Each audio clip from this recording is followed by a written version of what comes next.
Hello guys मो channel को आपको स्वागत जनाऊँगी। आज आपको कहबी जे आपण मानकर बिजनेसटा बढ़ाइबापी आपण कौन करेंगे।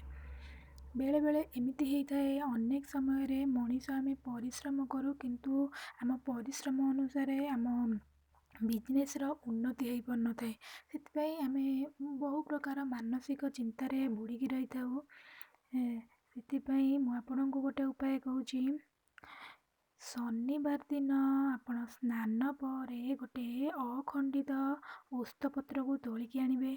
ताकू गंगा जल धोई देकी पोछि देकी आपण बिजनेस रे जो स्थान रे बसुचंती जो चेयर रे बसुचंती से चेयर गद्दी तले रखिदेवे।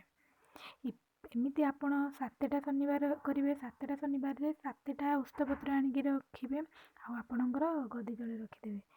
जितेबले 7 शनिवार हो गला आपणकर 7टा पत्र हो से पत्र को आप रक्त चंदन डालिंब काठी से पत्र उपरे 7टा जाक पत्र उपरे जय वीर हनुमान लिखिदेवे।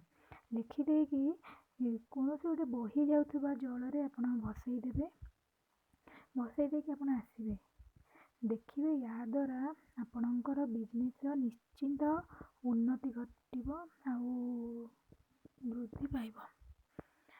जदि मो भिडियोटी आपई हेल्पफुल रही तेबे मो चैनल को लाइक शेयर एंड सब्सक्राइब करने जमा भी भूलि।